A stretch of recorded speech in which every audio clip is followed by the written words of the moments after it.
She was never meant to survive. She was meant to give birth to a monster. But when a human touched her, his DNA became her cure, and her desire became unstoppable.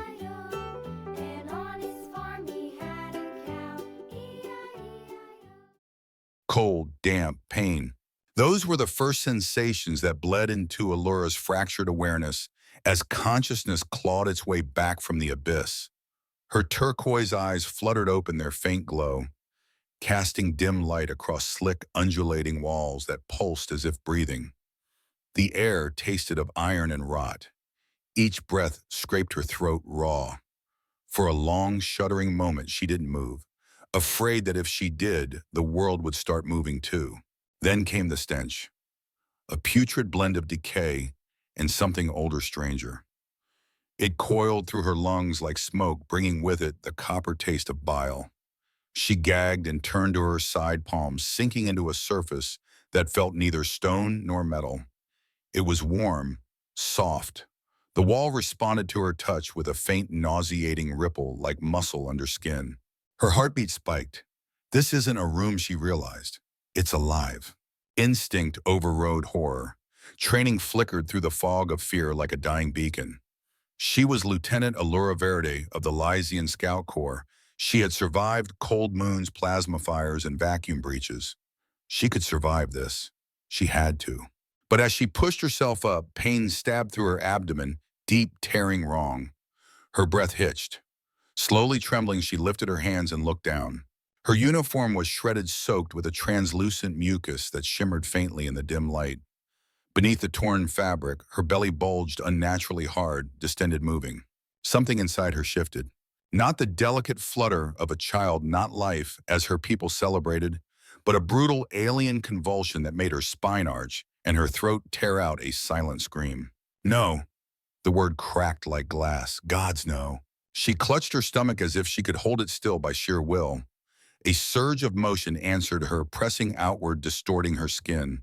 It wasn't random. It was aware. Allura bit down on her lip until blood flooded her mouth, copper and salt mixing with fear. Her mind reeled, flashing through fragmented memory, the scout mission to the derelict moon, Captain Marath's confident grin, the ancient catacombs below the surface, the silence on the comms, the sudden screaming, the pain. Then nothing. Darkness. Her hands trembled as she groped for her surroundings. Shackles clamped around her wrists and ankles, their rusted chains half embedded into the pulsing wall. When she tugged, they resisted, not mechanical, but organic, like tendons locking her in place. Think, she hissed through her teeth. Think, soldier. Her mind fell back on procedure. Evaluate, analyze, survive. The air was thick with moisture, heavy enough to bead along her violet skin. Her snow-white hair hung in clumped tangles, glued together by the slime that coated everything. The faint glow of her bioluminescent veins was muted, a sign of metabolic distress. Neural dampeners. She felt them immediately, faint pulses against her wrists, suppressing her telepathy. They'd made a mistake, though. Dampeners calibrated for Terran frequencies didn't fully neutralize Lysian thought patterns. If she could find the phase gap, she could. Pain lanced through her skull as she probed the mental barrier. Sparks danced behind her eyelids. Blood trickled from her nose. Still, she pressed harder, forcing her consciousness through the microscopic cracks in the field. Come on, Allura, you're a Lysian. You don't die in chains. The first flicker of power returned like a spark, reigniting an engine. She focused telekinetically, twisting the lock mechanism on the nearest shackle. The faint metallic click was the most beautiful sound she'd ever heard. One wrist free, then the other, then her ankles. When the final cuff released, she collapsed forward, palms slapping against the quivering floor. A tremor rippled through her abdomen in response, like the thing inside her knew she was free and didn't like it. Not yet, she growled. You don't get to burst out of me like some nightmare. Not today. She forced herself upright. Every step sent pain lancing through her body, but she moved anyway, one hand braced against the wall for balance.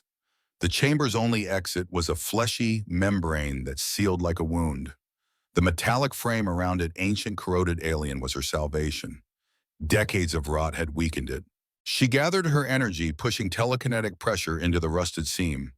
The membrane shuddered, splitting open with a wet sound that made her gag. Cold air rushed in, stale but less suffocating.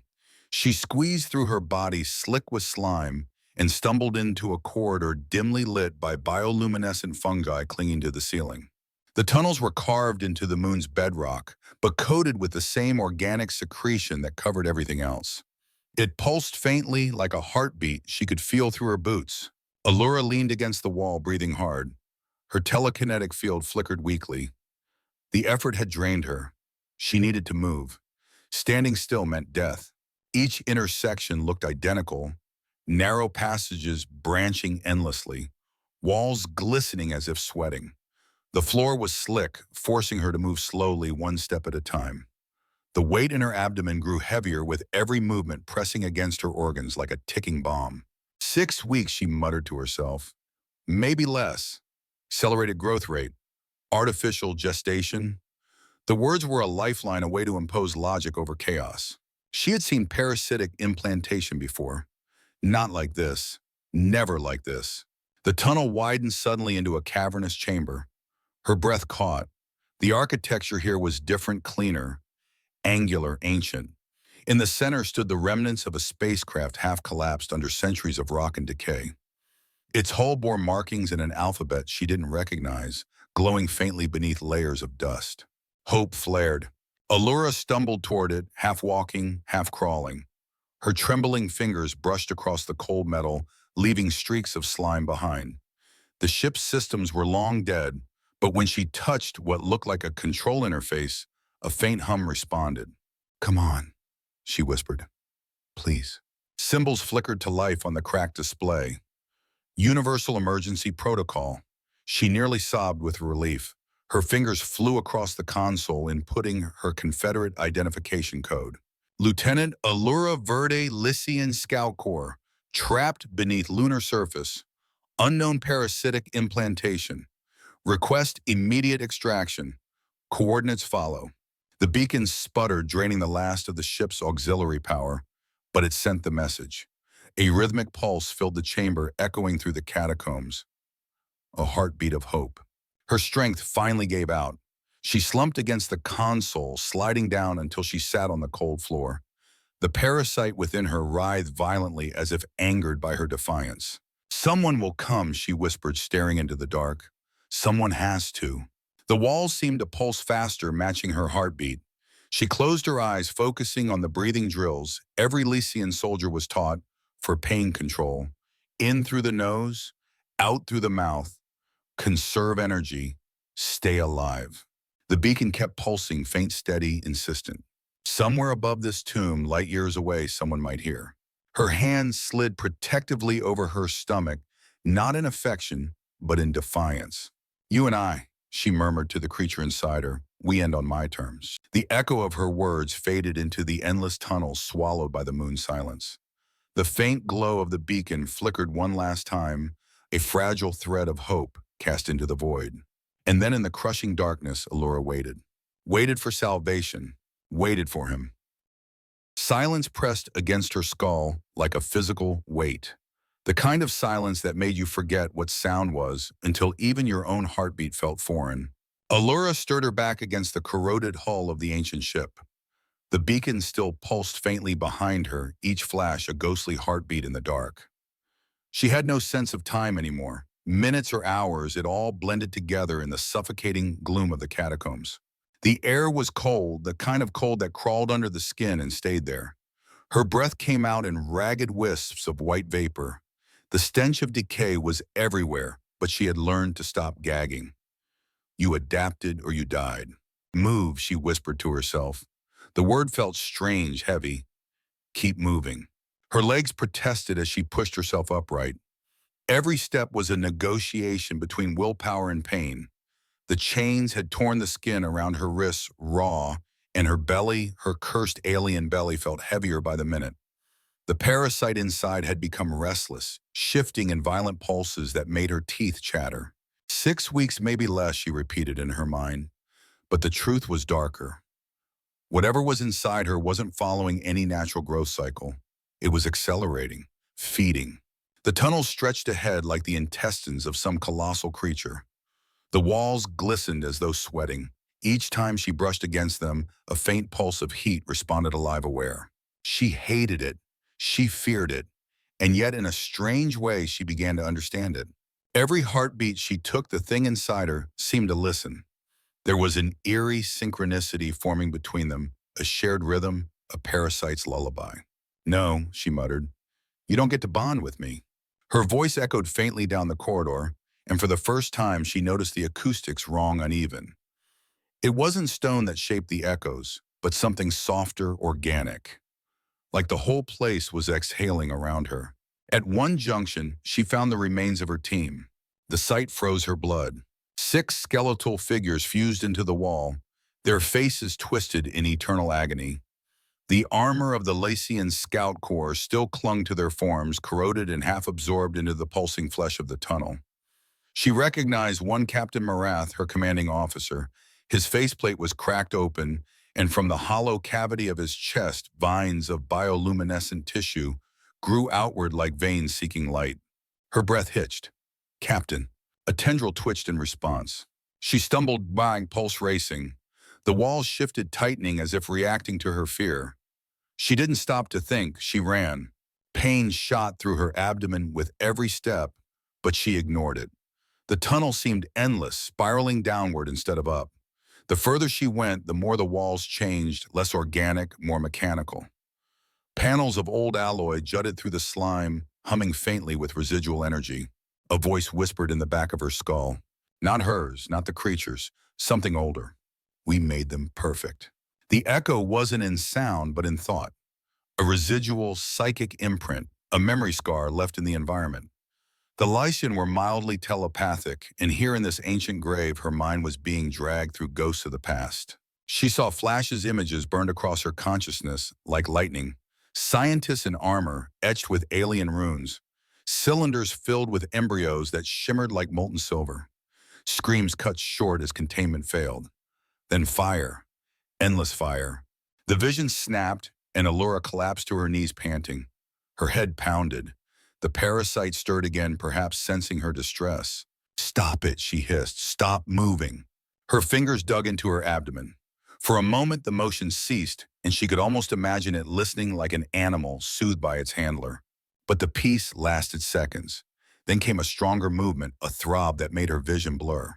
She pressed her forehead to the cold floor and whispered through clenched teeth, "You will not control me." It was then she heard it, a sound. At first faint, like the hum of a dying reactor. Then clearer, a rhythmic pulse echoing faintly down the corridor.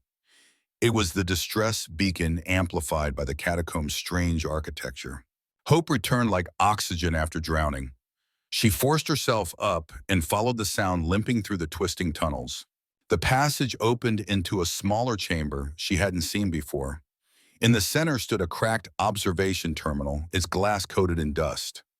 Symbols danced faintly across its surface, alien text flickering between languages as the old system struggled to interpret her presence.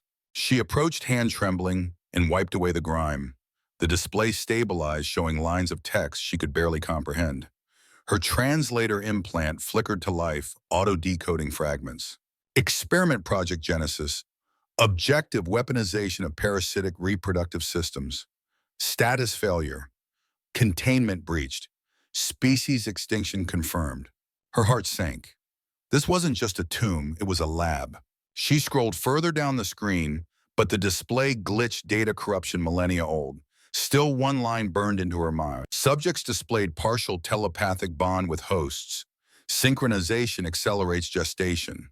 She staggered back, hand gripping her stomach. "You're feeding off me," she whispered. "Off my mind." The parasite inside responded with a slow, rippling motion that pressed against her organs like a child stretching after sleep. She screamed, punching the console. Sparks flew. Her knees buckled. She fell curling into herself, tears streaking down her face. For a Lycian officer, emotion was weakness, but here in the depths of a forgotten moon, she had no one left to impress. She cried until her body stopped shaking. When she opened her eyes again, the beacon pulse was fading. No. She crawled toward the ancient ship's remains, leaving streaks of blood and slime on the floor. Her fingers reached the console just as the display dimmed. She slammed her hand down, willing the machine to respond. It did, faintly. The screen flickered to life once more, displaying her earlier distress signal. The system had looped it, retransmitting every 30 minutes, sending her plea into the void again and again. That pulse, that rhythm. Her heartbeat aligned with it. Thump, thump, beacon. Thump, thump, beacon. And for the first time since she'd woken, she felt a strange calm. Because somewhere out there, if anyone was listening, if anyone cared, they'd follow that pulse back to her. She reached for her sidearm out of habit. It wasn't there. The realization hurt more than she expected. A weapon was purpose. Without it, she felt like a ghost already half dead. So she did the only thing left. She sat with her back to the dying console, hands on her swollen abdomen, and began to talk. To herself, to the parasite, to the darkness. "You think you've won," she whispered. "You think you're the apex of evolution. But you're wrong. You made one mistake. You left me alive." Something inside her moved a slow, deliberate press as though in answer. She closed her eyes, forcing her breathing steady. "You feel that? That's fear. Not mine. Yours." Outside, unseen in the endless tunnels, the faint hum of the beacon carried her defiance through layers of rock and bone, out into the void between stars. And in that infinite blackness, light years away, a human mercenary named Ashton Holt leaned forward over his console, frowning as his radar pinged with an impossible signal. The bar was loud, smoky, and full of bad decisions. Captain Ashton Holt preferred it that way. Chaos was easier to ignore than silence. Silence let the ghost talk. He sat in the far corner boots, up on the table, half-empty bottle of Arturan whiskey gleaming under the neon haze. The other patrons, minor smugglers, off-duty soldiers, gave him a wide berth. The long scar running from his jaw to his collarbone and the jagged tattoo of Earth's old flag on his arm told everyone what they needed to know. Special forces once, mercenary now, dangerous always. He poured another drink, trying not to think. And then the comm unit on his wrist pinged. Once, twice, 3 times. A distress signal, encrypted, ancient. He frowned and tapped the projection key. A holographic window flickered to life, distorted, fragmented, cutting in and out through static. But even through the interference, the voice that came through was desperate, melodic, and raw. "Lieutenant Allura Verde, Lycian Scout Corps, trapped beneath lunar surface. Parasitic implantation. Please, help." Then silence. Ashton stared at the empty display for a long moment. He didn't move, didn't blink. He'd heard plenty of distress calls in his life, most ended as graves in the dark. And he'd promised himself he'd stopped answering them after New Singapore. The bottle of whiskey gleamed in the dim light beside him. The easy choice was to finish it. Forget the call, let the void swallow another soul. But the words echoed in his head, trapped beneath the surface. Parasitic implantation. He exhaled slowly. God damn it. The bartender, a 4-armed Jovian with skin like dull metal, leaned over the counter. "Bad news, Earthman. The worst kind," Ashton said, standing up and fastening the maglocks on his armor vest. "Someone needs help." The Jovian laughed, a hollow metallic sound. "That moon's cursed. Locals call it Nightmare's Cradle. Ships go in, they don't come out." "Then maybe it's due for a wake-up call." Ashton tossed a handful of credits onto the counter. "Keep the bottle." 30 minutes later, his ship, a modified Terran assault craft named Redemption, roared to life in Dock Bay 12. The engines hummed with the deep, angry purr of something built for war, but too stubborn to retire. He slid into the pilot seat, cracked his neck, and activated the AI. "Computer, bring up the coordinates from that signal." Coordinates received. Source uncharted moon sector 47B. Atmospheric composition unstable. Surface activity minimal. Subsurface structures detected. Scan for life signs. Significant interference. 1 humanoid reading detected. Multiple biological anomalies nearby. Hostile. Movement patterns suggest predatory behavior. Ashton grinned. Wonderful. He keyed the thrusters and pulled the throttle. The Redemption launched from the spaceport like a bullet, cutting through the haze of station traffic and into open space. Outside the viewport, the stars stretched into lines. Inside the cockpit, the only sound was the hum of the engines and the rhythmic click of Ashton's gloved fingers against the console. He hadn't told anyone where he was going. He never did. The moon appeared 2 hours later, a diseased pearl hanging against the void. Its surface was cratered, pocked with black stains that looked too deliberate to be natural. Computer initiates stealth protocols. Find me a landing zone within a kilometer of the signal. Acknowledged, terrain unstable. Recommending narrow ravine near signal origin. Set it. The descent was brutal. Atmospheric turbulence slammed the ship from side to side, and for a moment, the cockpit lights flickered.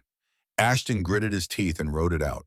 When the ship finally touched down in the ravine, he let out a slow breath and checked his gear. Pulse rifle charged, sidearm holstered, knife sharp. Phase shifter fully loaded, one of those illegal gadgets from the black market that could let him walk through solid walls for a few seconds. He didn't plan on needing it, but plans never survived contact with nightmares. He stood at the ramp, the wind howling through the narrow canyon, carrying with it a faint wet smell, like rotting vegetation and acid rain. "Computer," he said, "if I'm not back in 6 hours, transmit my coordinates to Confederate Command." "Acknowledged, Captain Holt. Stealth systems will remain active." He stepped out into the storm. The ground beneath his boots was soft, almost spongy, covered in a thin layer of luminescent slime. It clung to him as he moved toward the cave mouth in the cliff face, the entrance marked by strange spiral formations that twisted like fossilized bones. He switched on his helmet light. The beam cut through the darkness, revealing walls slick with mucus residue. "Here goes nothing," he muttered, and descended into the dark. The catacombs were a labyrinth, narrow passages that branched and merged like veins in a body. His HUD flickered as he moved deeper, static crawling across his visor. The further he went, the more his instincts screamed wrong. The walls weren't stone. They were too soft, too warm. Sometimes they pulsed faintly as if responding to his presence. Organic architecture. Great, he thought grimly. Something skittered at the edge of his light. He turned, nothing there. Movement flickered again, this time from behind. He spun, rifle raised. A shadow darted across the tunnel ahead, too fast to track. Multiple contacts, the AI whispered in his ear. Unknown biological signatures converging. How many? At least 5. Wonderful. The first one came out of the dark, screaming. It was a nightmare of claws and chitin, multi-limbed with too many eyes and a mouth full of needle-like teeth. Ashton fired in short, controlled bursts. The pulse rifle barked blue light, rounds tearing through the creature's carapace. It shrieked, convulsed, and fell. Then the others came. They swarmed, hissing, their bodies glistening with the same luminescent slime that coated the tunnels. Ashton dropped one, then another, but there were too many. He fell back toward a side passage, firing, as he moved, the air filling with the stench of burning flesh. "Computer, locate the life sign," he barked. 50 meters ahead, single reading. Human-like physiology. He sprinted. Rounds flashed past his visor. The tunnel twisted, and there it was. A sealed chamber door half collapsed. Behind it, his scanner blipped with the life sign. He slammed his palm against the control panel.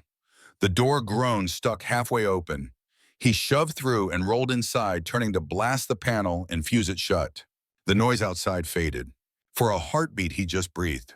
Then he turned and froze. She was there, kneeling beside a dead console, violet skin dull with exhaustion, silver hair matted with dirt and blood. Her belly was swollen, grotesquely so. And yet when she looked up, her turquoise eyes glowed with a light that pierced the darkness. She was beautiful, terrifyingly so. Their eyes met, and for a second the world stopped. "Who are you?" Her voice trembled, half a whisper, half command. "Captain Ashton Holt," he said, lowering his rifle. "Earth Special Forces, you called for help." Relief washed across her face, followed immediately by a flicker of pain as something moved beneath her skin. "You shouldn't have come," she gasped. The door buckled behind him. Something massive slammed into it from the other side. "Coming," Ashton finished grimly. He moved to her side, lifting her gently. She was lighter than he expected, fragile even through the armor. "You can walk," she nodded weakly. "Then let's go before they decide we're lunch." As they limped toward the far exit, the creatures outside shrieked and pounded against the door. For the first time in a long time, Ashton felt it again, that spark, that stupid, reckless humanity that made him run toward danger instead of away from it. And in that moment, somewhere deep beneath a cursed moon, a legend began. The sound came again, a deep, bone-rattling boom that made dust fall from the ceiling. The door they'd sealed behind them shuddered like it was being struck by a freight hauler. Allura, move, Ashton's voice cut through the echo like a whip. She tried to respond, but another spasm hit her mid-sentence.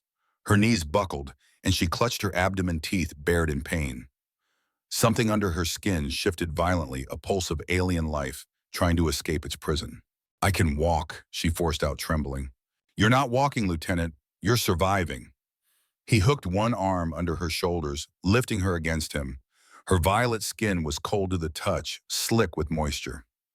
Every time her breath caught, he could feel it through the plates of his armor.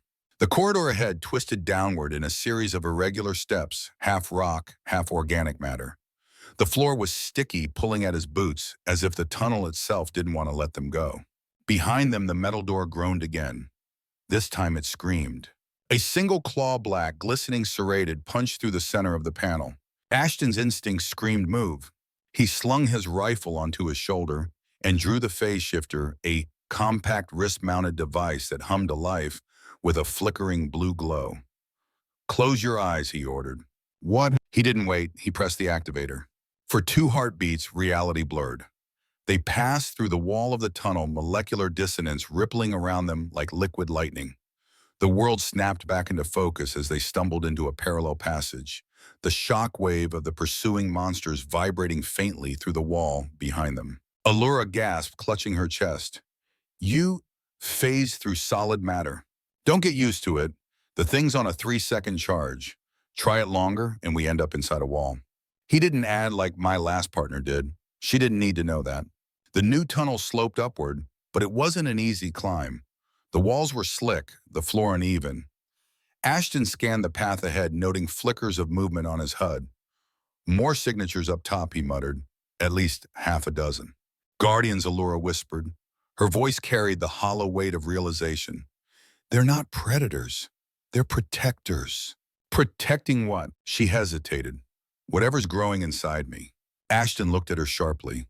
You think you're one of their nest? She nodded slowly, face pale. The parasite inside me, it's theirs. A weapon. A continuation of their cycle. He swore under his breath. Then we make sure that cycle ends with us. They reached an intersection, 3 tunnels diverging like the spokes of a wheel. The central one glowed faintly blue, the same hue as the bioluminescent veins running through Allura's skin. It wasn't light from fungi. It was machinery, ancient humming, faintly beneath layers of biological growth. This way, she said, her telepathic senses guiding her. They entered a vast chamber. Ashton's helmet light illuminated the impossible geometry, towering pillars, inscribed with alien glyphs that seemed to shift when you weren't looking directly at them. The floor was a mosaic of metallic tiles, many cracked or missing, revealing the living flesh beneath. In the center of the room stood a massive structure, half machine, half organism, its surface pulsating with the same faint rhythm as Allura's abdomen. This is it, she whispered, voice trembling. The cradle. The thing looked like a cathedral grown from bone and metal. Tubes extended from the walls, pumping a viscous blue fluid into massive translucent pods lining the edges of the chamber. Inside each pod floated embryonic shapes, small, spindly, insectoid. Some twitched, some were still. Holy! Ashton's breath caught. They're incubators. Allura approached one, pressing her trembling hand against the pod's surface. The creature inside moved in response, as if recognizing her. She jerked her hand back, horrified. They can sense me. They're linked. You said these were weapons. Yes, biological soldiers, self-replicating. They imprint on the first compatible host they find and adapt to it. Her hand went to her belly. That's what it's doing to me. Before Ashton could respond, the air shifted. The low hum of the cradle grew louder, almost like a heartbeat accelerating. His HUD flared with motion readings. They know we're here, he said grimly, pulling his rifle. Time to move. A deafening screech tore through the chamber. One of the side tunnels collapsed as several guardian creatures burst through, larger than the ones he'd fought before, their exoskeletons shimmering with iridescent light. Get behind me, Ashton barked, firing a control burst. The first creature exploded in a spray of blue ichor, the liquid hissing as it hit his armor. He pivoted, rolling into cover behind a fallen column as another charged. Allura dropped to her knees, clutching her stomach in agony. It's reacting, she gasped. The parasite, it's calling to them.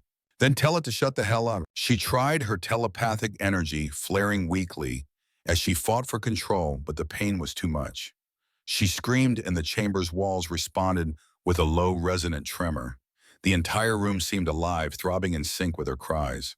Ashton dove to her side, slamming a grenade into a creature's open maw before pulling her down behind a collapsed pod. The explosion painted the air in glowing viscera. Focus, he shouted over the chaos.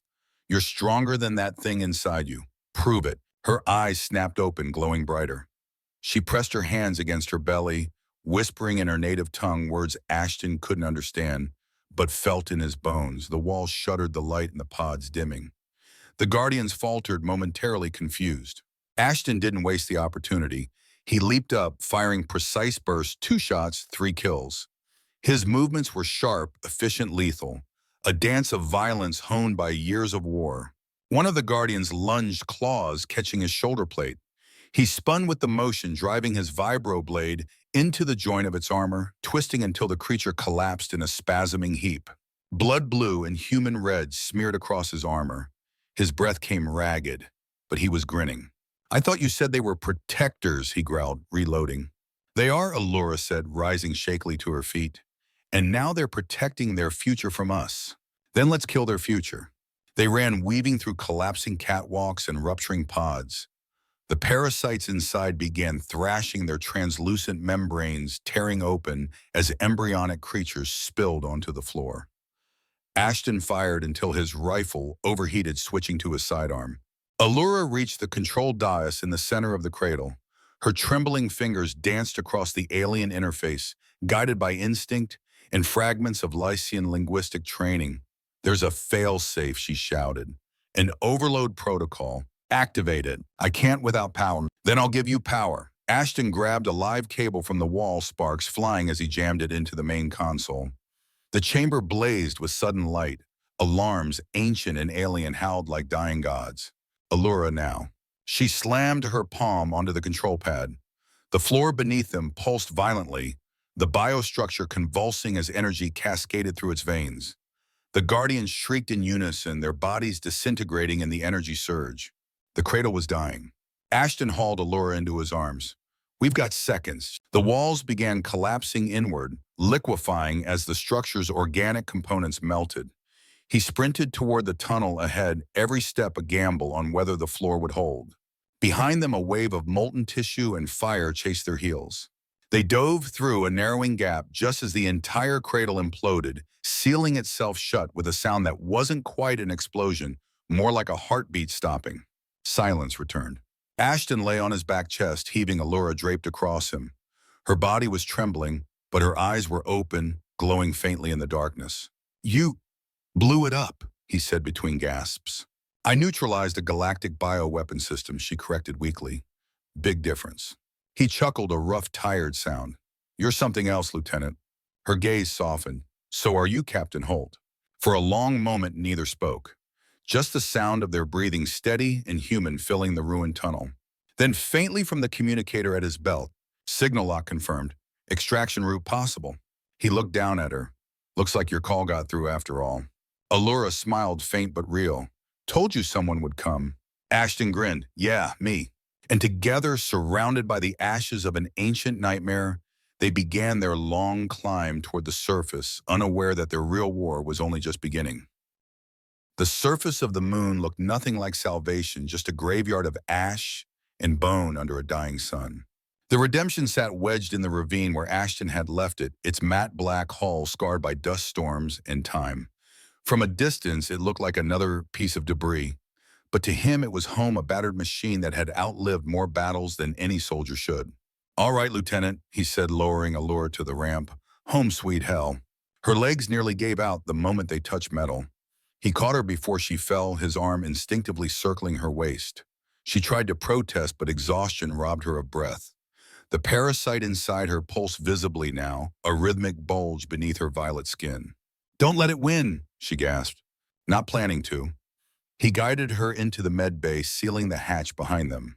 The ship's interior was Spartan bare quarters, faded warning labels, a cockpit that smelled faintly of ozone and whiskey. No decor, no warmth, just function and scars. Ashton set her down on the examination platform, activating the med scanner. A beam of light swept over her body, projecting holographic readings across the wall. Scan complete. Foreign organism detected. Accelerated cellular integration at 47%. Host vital signs unstable. Neurological interference severe. Allura's eyes fluttered open. What does that mean? It means this thing's trying to make you part of it, he said grimly. Rewriting your DNA, turning you into something else. She closed her eyes, then kill it. He hesitated. If I kill it wrong, I kill you. Her voice hardened. Then do it right. He almost smiled. Leishan stubbornness, he thought. They were explorers, not warriors, yet somehow this woman had more fight in her than half the soldiers he'd served with. Rest, he said, turning to the ship's AI. Computer access, alien data crystal, the one we pulled from the cradle. Acknowledged, initiating decryption protocols. A pale blue holographic interface flickered to life above the console. Rows of alien glyphs scrolled rapidly too fast for the naked eye. Translate, Ashton ordered. Translation underway. Warning, linguistic structure incomplete. Cross-referencing Proto-Arcturian database. Allura's faint laughter broke the tension. You sound like a man trying to hack the gods. He shot her a sidelong glance. Lady, I've pissed off worse than gods. Her smile faded as the parasite twisted inside her. She doubled over, choking back a scream. Ashton was at her side in seconds, one hand on her shoulder. Breathe, he said, quietly. In through the nose, out through the mouth. She obeyed, slowly, painfully. I can hear it, she whispered after a moment. In my mind, whispers images. It's not just alive, it's aware. He met her gaze. You mean it's communicating? She nodded weakly. It's afraid. It wants to live. That sent a chill down his spine. And it'll kill you to do it. She looked up at him, then truly looked. Wouldn't you if the universe had decided you were a weapon? He had no answer for that. The console beeped softly, pulling his attention away. The translation was complete, or at least enough to understand. Project Genesis' primary objective: to engineer parasitic organisms capable of symbiotic control and mass replication. Purpose: weaponization of life. Domination through biology. Ashton's jaw clenched. Monsters building monsters. Addendum: only specific genetic patterns support host compatibility. Non-compatible hosts terminated. Compatible hosts converted to carriers. He scrolled further down. There it was, the data map of the parasite's genetic structure, a fractal web of impossible complexity.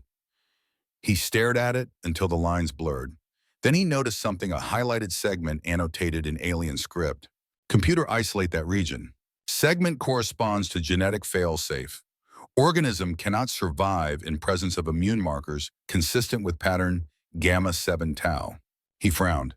Compare gamma 7 tau to known species. The AI processed for a moment. Partial match human genome, 78% similarity. Allura's eyes widened. You're saying humans are naturally resistant? Not fully, he said, but close enough that with a little modification. She finished the thought for him. You could weaponize your own DNA. Or, he said quietly, use it as a cure. She stared at him, realization dawning. You mean? He nodded. A targeted gene therapy. Introduce modified human DNA into your system. Trigger an immune cascade that kills the parasite before it finishes bonding. Her voice trembled. That's experimental. So was the first fire, he said, and that worked out fine. He moved to the medical synthesizer, his hands flying over the controls. Computer, extract my genetic profile and begin synthesizing a compatibility serum based on gamma 7 tau markers. Warning: procedure carries high risk of cross-species instability. Yeah, I've been told that about most of my relationships. Allura tried to protest. Ashton, you don't know what it will do to me.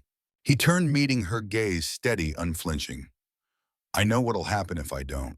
Silence fell between them. Outside, the moon's surface rumbled faintly as if echoing their fear. Minutes passed. Then the machine beeped, producing a small vial of liquid that glowed faintly blue like captured starlight. Ashton held it up. Looks pretty for something that might kill us both. He loaded the vial into the injection module and approached her bedside. Last chance to say no.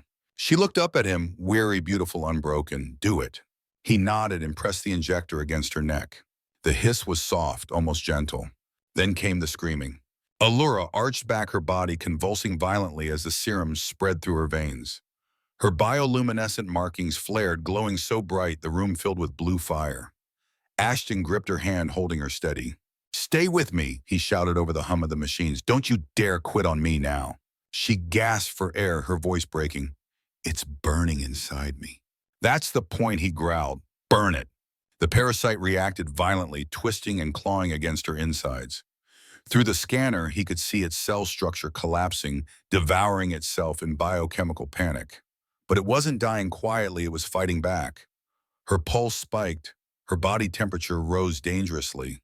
Warning: critical stress levels detected. Host approaching threshold. "Ashton," her voice was a whisper, "it's dying." "I know. It's scared." He hesitated, his grip tightening. "Then tell it it's not alone." She smiled faintly through the agony. "That's such a human thing to say." And then slowly the light in her veins dimmed. Her body went still. The scanners beeped, steady and calm. Foreign organism neutralized. Host vitals stabilizing. He slumped forward, resting his forehead against her arm. His heart pounded so hard it hurt. After a long moment, her fingers moved. Weak, trembling, but alive. They brushed against his wrist. "You did it," she whispered. He let out a breath that was half laughter, half disbelief. "We did it." Her eyes opened brighter than before, glowing faint turquoise in the dim light. "In my culture," she murmured, "sharing genetic material is intimate." He froze. "It's not what it sounds like." She smiled. "Maybe not to humans." The ship's AI interrupted with perfect timing. "Captain, genetic integration between host and donor shows 97% synchronization. Residual link established at neural level." He blinked. "Wait, what does that mean?" "It means," Allura said softly, touching her temple, "I can feel you." He looked at her, really looked, and realized he could feel something too. A warmth in the back of his mind, like the echo of her heartbeat matching his own. "Great," he muttered. "Now you're in my head." "Don't pretend you mind," she teased, her voice still weak but laced with that alien grace. He grinned despite himself. "Yeah, maybe not." The moment hung there, fragile but electric. Two beings who shouldn't have met, bound together by science war and a stubborn refusal to die. Outside, the Redemption hummed quietly as its engines powered up for departure, carrying with it a soldier and an alien, united by blood and defiance, hurtling toward a future that would test them both. The Redemption drifted through the emptiness, a lone scar of light sliding between broken moons. Inside, the air carried the soft thrum of engines and the slower rhythm of two synchronized heartbeats. Allura slept in the medpod body, finally calm. Ashton watched the monitor glow against her violet skin, still half convinced she'd vanish when he blinked. Every so often, a whisper, her thought, his thought, he couldn't tell which, brushed the edge of his mind. "Thank you. Don't stop flying. I'm still here." He turned away before sentiment could find him. Old soldiers didn't believe in miracles. They just kept the engines warm. Hours later, she unhooked the monitors and found him in the cockpit. "You haven't slept," she said. "Sleep's overrated." She looked out the viewport. "So that's space through human eyes, ugly and beautiful at once." He smirked. "That's humanity in a nutshell." The neural link pulsed between them again. Faint warmth, shared memory. She saw flashes of his past, the battlefield at New Singapore, the fire of the comrades he couldn't save. He flinched as if struck. "Stay out of my head," he muttered. "I didn't mean to," she said softly, "but now I understand why you came." They stood in silence, stars reflecting off the glass. Two survivors orbiting the same guilt. Later, over the hum of the drive core, the ship's AI cut in. "Incoming transmission, Confederation Station Proxima. Priority Delta." A crisp, bureaucratic voice followed. "Captain Holt, you are ordered to dock for debrief and quarantine. Unknown biological contamination detected." Allura stiffened. "They'll dissect us both." "Yeah," Ashton said, jaw tightening. "That's why we're going in armed." He set the course anyway. Running would prove guilt. Facing them might buy time, and he was running out of it. The serum had left his own DNA unstable. A faint blue shimmer now traced his veins. He didn't tell her. Docking clamps bit into the hull. White lights flooded the airlock. Soldiers in hazard suits surrounded them. Behind the glass stood Dr. Parks, the friend Ashton had once trusted with his life. Allura Verde, Parks announced, and Captain Holt. Heroes, apparently. You just brought us the cure to every commander's dream. Or the next extinction, Ashton shot back. Parks smiled thinly. Depends who's writing the report. Guards moved forward. Ashton's hand went to his sidearm. Allura's eyes flared turquoise. Energy rippled in the air, a psychic hum that made the soldiers hesitate. Her voice cut through them like music and thunder.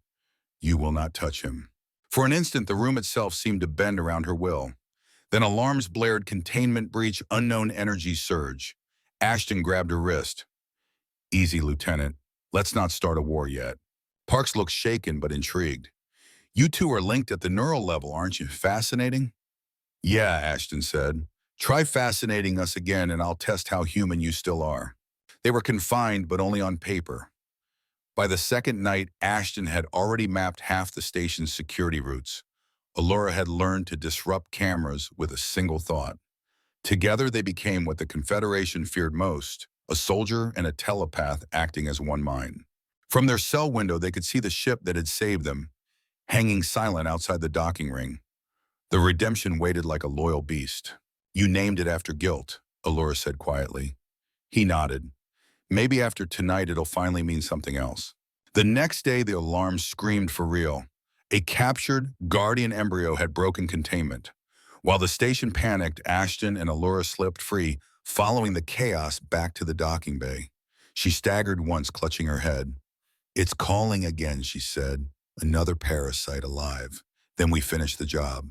They reached the airlock. Soldiers turned their rifles on them. Ashton raised his hands, then flicked the remote detonator he'd hidden earlier. The overhead lights blew out in a shower of sparks. Smoke filled the bay. When it cleared, the Redemption was gone already, a streak of fire against the black. In the cockpit, Allura collapsed into the co-pilot's chair, sweat beading on her temples.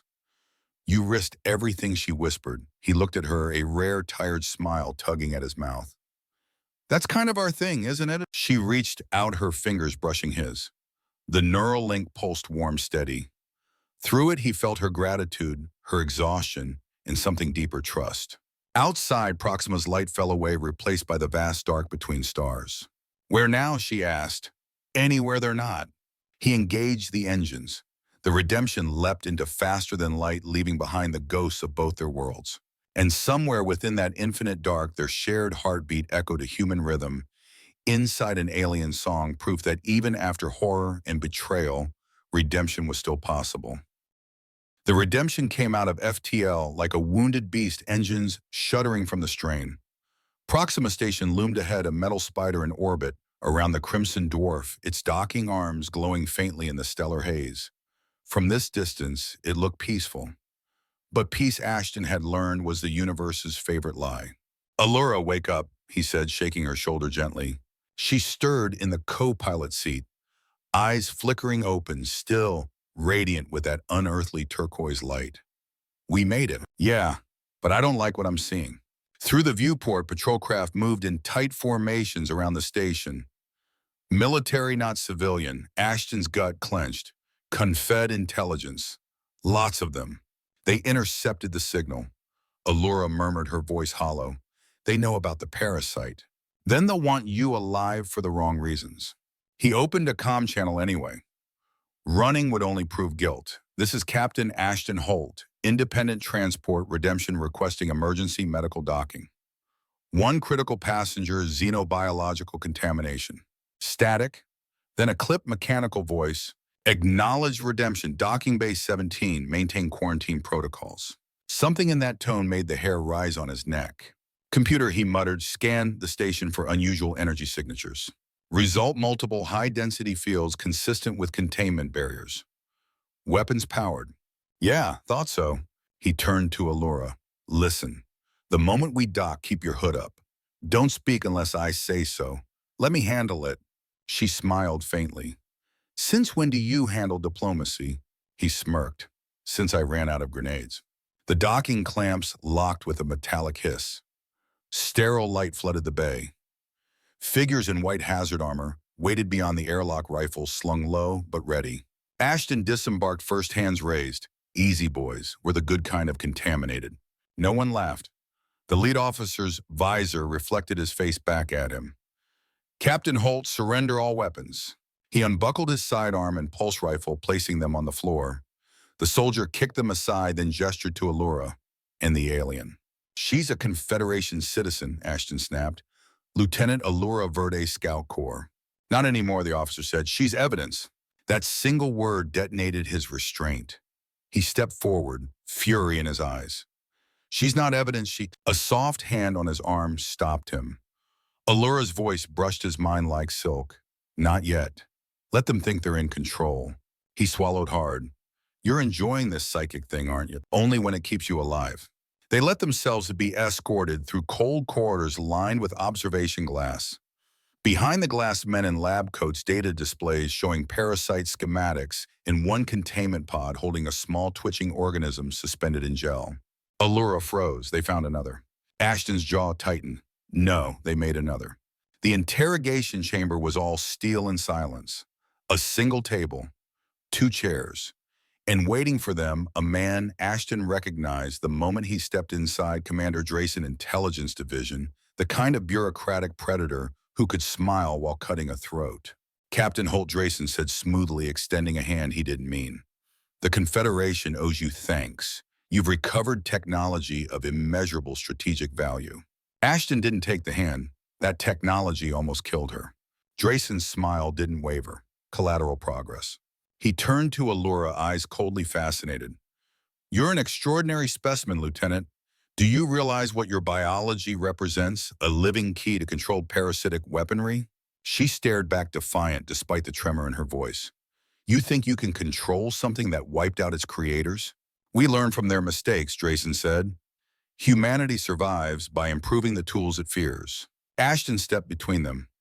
You're not improving anything. You are about to repeat genocide with the better budget. 2 guards raised their rifles. Drayson waved them down, still smiling.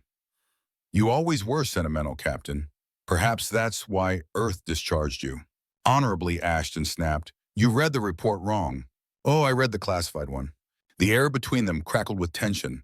Allura felt it in her mind, his anger, his shame, his absolute refusal to bend. Drayson leaned back. Here's the arrangement. You both stay here. My team extracts the organism, studies, it perfects it. You cooperate, you live. You resist, he gestured toward the guards. You don't. Allura met Ashton's eyes. A silent decision passed between them. Commander Ashton said quietly, you ever study ancient history? Drayson frowned. Why? Because the last idiot who tried to weaponize gods died screaming under his own creation. Before Drayson could reply, the station alarms erupted. Alert containment breach, Sector 9. Drayson's smile faltered. What have you done? Ashton grinned. Just uploaded your secret lab files to every Confederation channel I could reach. Congratulations, you're famous. Chaos exploded. Guards shouted into comms, doors sealed, and Drayson lunged for the console. Ashton was faster. One punch sent the commander sprawling. He grabbed Allura's hand and pulled her into the corridor. Run, she sent into his thoughts. The parasite, it's awake. They sprinted through smoke-filled hallways. Red lights flashed as security turrets powered down, disabled by the same data surge Ashton had triggered. The parasite's psychic presence pressed against Allura's mind, primal and hungry. It's calling to me, she gasped, trying to use the link, then shut it out. I can't. He stopped gripping her shoulders. Then use it. Turn it against them. She stared at him, terrified, then resolute. Her eyes flared turquoise. The air pulsed. Across the station, infected specimens convulsed in their tanks and went still. The psychic scream cut off mid-echo. She sagged in his arms, trembling. It's done. Good, he said, because now we run. They reached Dock 3, the redemption waiting like a faithful hound. Sirens howled, bulkheads closing. Ashton dove for the controls, powering up engines while Allura sealed the hatch. Drayson's voice blared over the intercom. You think you can escape, you've doomed yourself. The Council will hunt you to the edge of the galaxy. Ashton keyed the mic. Tell them to bring more whiskey next time. The docking clamps exploded outward. The redemption blasted free fire, tracing its hull as it plunged into the crimson void. Behind them, Proxima Station burned containment barriers, collapsing research files, purged parasites reduced to ash. Hours later, silence filled the ship. The stars stretched into endless white streaks as FTL engaged. Ashton slumped back in his chair, bruised, bleeding, grinning. Allura sat opposite him, eyes closed, face serene for the first time. You destroyed it all. Yeah, he said. Couldn't let them turn you into a weapon. She opened her eyes, soft and luminous. You risked everything for me. He looked out at the stars. Guess I finally found something worth risking for. She reached over, her fingers brushing his. The neural link flared warmth, trust a spark of something deeper. Through the connection, he heard her thought as clearly as if she'd spoken aloud. Maybe redemption isn't a place. It's a person. He turned toward her. If you're talking about me, you've got low standards. Her laughter, quiet, musical, filled the cabin. Maybe, but I'm still here. The redemption soared into the dark, carrying a soldier who'd defied orders and an alien who'd survived becoming a god's womb. Behind them, the ruins of Proxima Station drifted like ghosts. Ahead lay the uncertain light of a new dawn. And somewhere in the quiet between stars, their shared heartbeat echoed proof that even in betrayal and ruin, something human still fought to live. The redemption slipped through the debris field like a ghost among bones. Behind them, what was once Proxima Station, now scattered in orbit, molten fragments, spinning silently, reflecting the blood-red light of the dwarf star. For the first time in days, no alarm screamed, no guns fired, no one hunted them. Only the quiet hum of the engines and the soft, syncopated pulse that tied their minds together. Allura sat in the co-pilot's chair, wrapped in a thermal cloak. Her silver hair caught the glow of the console lights, and her turquoise eyes watched the endless dark ahead. You should rest, Ashton said without looking up from the controls. I can feel your fatigue too, she replied. It echoes in my head. He chuckled. Guess sharing brain space comes with lousy privacy. She smiled faintly. You humans hide so much behind humor, pain, fear, love. That last word hung in the air, sharp as a blade. Ashton's fingers froze on the nav screen. You reading my thoughts again? No, she whispered. Just your silence. The redemption was running on auxiliary power now. Their escape had burned through most of their fuel cells. Ashton plotted a course toward the neutral rim, where the Confederation's authority ended and chaos began. Nearest friendly world is Helion 5, he said. We can hide there, maybe refit. They'll find us eventually, Allura warned. They always do. Yeah, Ashton said, leaning back. But they'll have to get past me first. She turned to him. You can't fight the Confederation forever. Watch me. He meant it as a bravado, but the look in her eyes made him regret the words. She wasn't afraid for herself, she was afraid for him. 6 hours later, the ship's AI chimed. Incoming transmission. Source Confederate Command. Encryption level Omega. Ashton's blood went cold. Patch it through. The holographic projector flickered to life, forming the image of Admiral Helena Cohen, silver-haired, calm, the kind of officer who looked carved from duty itself. Commander Holt, she said evenly, you've caused quite a stir. He didn't rise. Had to make sure people saw the truth. They did. The Council has suspended all biological weapons projects. Drayson's division is under investigation. You exposed a rot we didn't want to admit existed. She paused. That doesn't excuse treason. Treason, he barked. I saved a living being from becoming a lab experiment. Two truths can't exist at once, Cohen replied. The Council wants both of you brought in alive if possible. They need to question the Lycian survivor and confirm the destruction of all parasite specimens. Allura stepped into view. There are none left. We saw to that. Cohen's gaze softened slightly. Lieutenant Verde, your courage is commendable. But your very existence proves the parasite's success. If anyone discovers your genetic link to it, I'm not a weapon, Allura snapped. I'm a person. Cohen hesitated. Then prove it. Surrender. Help us develop countermeasures defensive only. You'll both be pardoned. Ashton's jaw tightened. And what if we say no? Then the Council will treat you as fugitives. Her expression hardened. Don't make me choose between the friend I respect and the orders I can't ignore. The hologram faded. Silence pressed in again. Only the rhythmic blinking of the nav lights marked time. Allura touched his hand. We could go with her. She seems sincere. She's sincere about duty, Ashton said. That's not the same as mercy. She offered redemption. He looked up at her eyes, tired but burning. Redemption isn't something you're offered, Allura. It's something you take. They entered Helion 5's atmosphere 12 hours later, a world of golden deserts and violent storms, a perfect place to disappear. The ship settled in a canyon carved by ancient rivers. Outside, the wind howled like the ghosts of the war they'd left behind. Ashton carried a portable transmitter and a single crate of supplies. We'll lay low here until I can rebuild the comm array. After that, we decide. Decide what she asked. He looked up at the storm-lit sky. Whether to keep running or go back and finish this the right way. She frowned. You mean surrender? He shook his head. I mean testify. In person. On record. Burn the last traces of Project Genesis in front of every camera in the Confederation. That would mean walking into their capital, she said. We wouldn't leave alive. He met her gaze. Maybe, but they'd never bury the truth again. That night, as lightning danced across the canyon walls, she joined him outside. The air was thin, electric, filled with the scent of ozone and sand. He was sitting on a rock, staring at the stars, the same stars he'd fought under, bled under, and somehow survived. Every war I fought, he said quietly, we told ourselves we were the good ones, that the bad guys were monsters. But every monster was born from someone saying it's for the greater good. She sat beside him, close enough that their shoulders brushed. And now I know monsters aren't born. They're built, one lie at a time. She reached out, turning his face toward her. Then let's stop the building.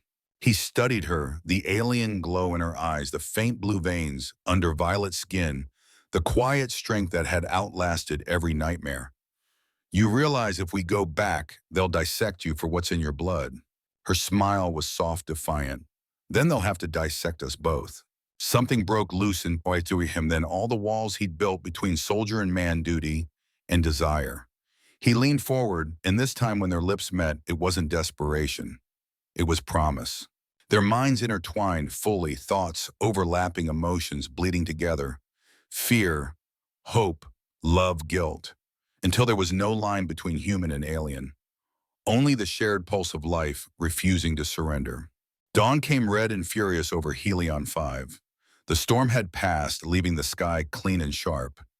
Ashton stood at the ship's ramp, staring toward the horizon, where Confederation satellites glinted faintly like distant eyes. Allura, he said, you ready? She appeared behind him now, wearing a refitted scout uniform, her insignia torn away, replaced by the Redemption's emblem, a winged flame. Ready, she said. If we die, at least they'll know why. He keyed the transmitter. To all Confederation channels, he began, voice steady. This is Captain Ashton Holt and Lieutenant Allura Verde. We hold the final record of Project Genesis, a weapon born from ancient arrogance. We're transmitting it publicly. No black sites, no sealed vaults. The truth belongs to everyone. Data streamed from the Redemption into the Void schematics, translations, coordinates of the Cradle genetic files. Everything the Confederation had tried to bury. When it was done, Ashton exhaled. That's it. No going back. Good, Allura said, because forward looks better. 2 days later, as pursuit ships descended on Helion 5, the Redemption blasted free from its hiding place. It soared through the atmosphere, engines roaring defiance at the sky. Fighters tried to intercept, but Cohen's voice crackled through the comms, calm and absolute. All units stand down. Let them go. Ma'am, you heard me. Some stories deserve to reach the stars. Far beyond the system's edge, when the danger was finally behind them, Ashton looked out the viewport. The stars stretched endless before them, cold and beautiful. Allura joined him, sliding her hand into his. Where to now? He smiled, weary, hopeful. Anywhere they still need saving. Then the universe has plenty of work for us. The Redemption angled toward the dark engines, igniting one final blaze of light. As the ship disappeared into the infinite, the Confederation trembled. Project Genesis burned from every archive, and legends began to spread of the soldier who defied his own species, the alien who carried a God's child, and the bond that proved redemption wasn't written in blood or duty, but in the choice to protect life when everyone else sought to use it.